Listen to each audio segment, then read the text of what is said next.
Bismillahirrahmanirrahim. Assalamualaikum warahmatullahi wabarakatuh.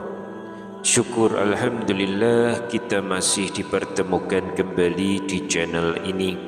Salawat dan salam selalu dan tetap tercurahkan kepada junjungan kita Nabi besar Muhammad sallallahu alaihi wasallam.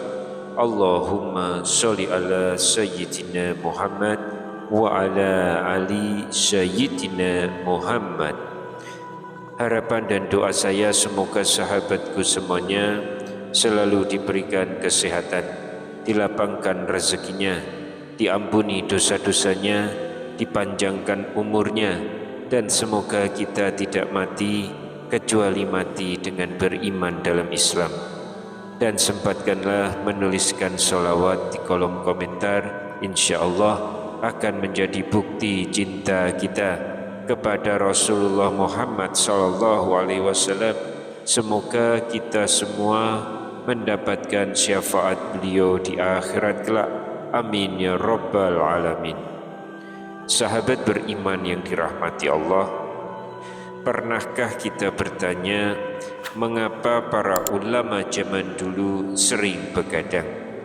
Bukan karena lalai, bukan pula karena mengejar dunia, namun karena dalam keheningan malam tersembunyi rahasia besar yang membawa mereka mendekat kepada Allah.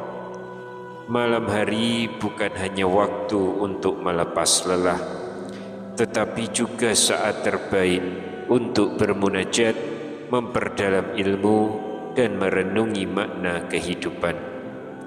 Dalam gelapnya malam, para ulama justru menemukan cahaya ilahi yang menerangi perjalanan mereka menuju kebahagiaan dunia dan akhirat. Lantas apa sajakah manfaat dan keistimewaan seorang muslim yang sedikit tidur malamnya? Pertama, manfaat begadang di malam hari adalah untuk menyelami kedalaman ilmu dan kerja keras dalam pencarian kebenaran. Imam Syafi'i pernah berkata, barang siapa yang hendak meraih puncak, maka dia harus begadang. Bagi beliau, malam adalah ladang emas untuk memperkuat hubungan dengan Allah dan menambah ilmu. Allah berfirman dalam Quran surat Az-Zariyat ayat ke-17, di dunia mereka sedikit sekali tidur pada waktu malam. Ayat ini menggambarkan bagaimana para nabi dan orang-orang soleh mengisi malam mereka dengan ibadah dan tafakur, bukan sekedar tidur. Mereka memahami bahwa malam membawa kekuatan spiritual untuk meraih kemuliaan dunia dan akhirat. Yang kedua, malam adalah waktu berharga untuk mendekatkan diri kepada Allah. Syekh Hamami Za'dah dalam tafsirnya tentang surat Yasin menjelaskan bahwa malam adalah perjalanan para perindu menuju kehadiran Allah. Seperti kisah Nabi Ibrahim alaihissalam dalam Quran surah Al-An'am ayat 76. Ketika malam telah menjadi gelap, dia melihat sebuah bintang. Malam menjadi awal perjalanan spiritualnya mencari Sang Pencipta. Demikian pula doa Nabi Yunus dalam kegelapan, tidak ada Tuhan selain Engkau, Maha suci Engkau, sesungguhnya aku termasuk orang-orang yang zalim. Quran surat Al-Anbiya ayat 87. Malam bukan sekedar gelap, tapi kesempatan untuk memohon ampun, memperbaiki diri dan menemukan cahaya Allah. Kemudian yang ketiga, begadang adalah bagian dari ketekunan para ulama. Hasan al-Basri pernah berkata, sesungguhnya orang berada dalam kebaikan ketika menunggu kebaikan tersebut. Hadis dari Anas bin Malik pun menegaskan, pahala tidak hanya datang dari sholat itu sendiri, tapi juga dari menunggu waktu sholat.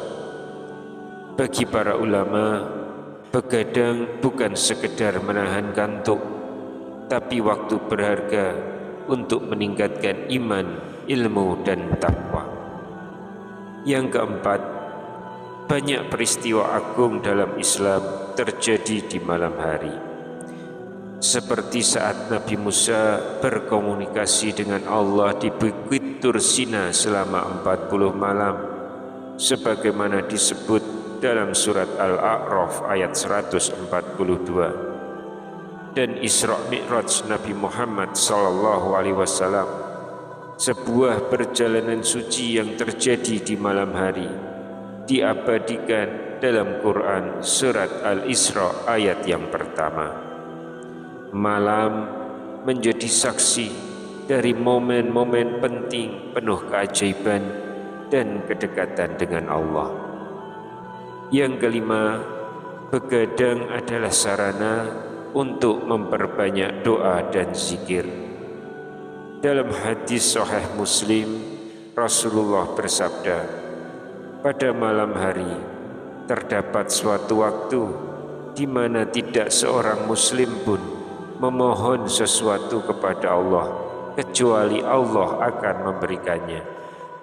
Setiap malam adalah peluang emas, peluang untuk mengetuk pintu langit dan meraih pengabulan doa.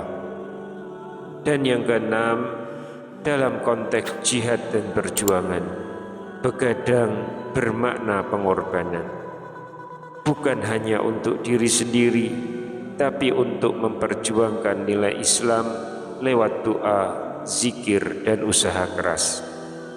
Yang ketujuh, ibadah malam bersama keluarga meningkatkan keharmonisan rumah tangga. Rasulullah bersabda dalam hadis riwayat Bukhari, siapa yang membangunkan istrinya untuk sholat malam, maka mereka berdua akan dicatat di antara orang-orang yang berzikir kepada Allah. Malam menjadi saat mempererat ikatan, bukan hanya dengan Allah, tapi juga dengan keluarga. Kemudian yang kedelapan, Rasulullah mengajarkan pentingnya menjaga keseimbangan. Jagalah kesehatanmu sebelum sakitmu, dan manfaatkan waktu luangmu sebelum sibukmu. Hadis riwayat Bukhari. Begadang untuk ibadah itu mulia, tapi tetap harus seimbang dengan menjaga kesehatan tubuh yang Allah titipkan. Yang kesembilan, waktu sebelum fajar penuh dengan keberkahan. Dalam hadis riwayat Ahmad, Rasulullah SAW bersabda, Allah mendekatkan berkah bagi umatku di waktu pagi mereka. Kesunyian sebelum fajar adalah saat terbaik untuk doa, refleksi, dan memperbarui tekad. Dan yang ke-10, begadang untuk persiapan menuju akhirat. Rasulullah mengingatkan, manfaatkan hidupmu sebelum matimu. Malam adalah waktu berharga untuk muhasabah, bertobat, dan menyiapkan bekal amal menuju pertemuan. Sahabat beriman yang dirahmati Allah, malam bukan sekedar waktu untuk tidur, tapi anugerah, waktu yang Allah berikan untuk kita kembali padanya, memperbaiki diri, dan menyiapkan masa depan, bukan hanya di dunia, tapi juga di akhirat. Maka marilah kita manfaatkan malam dengan bijak, seperti para ulama, seperti para nabi. Dalam keheningan, kita temukan suara-suara hening yang membimbing kita menuju cahaya yang abadi. Wallahu a'lam bishawab. Demikian yang bisa kami sampaikan di kesempatan kali ini. Semoga dapat memberikan manfaat untuk kita semua. Wassalamualaikum warahmatullahi wabarakatuh.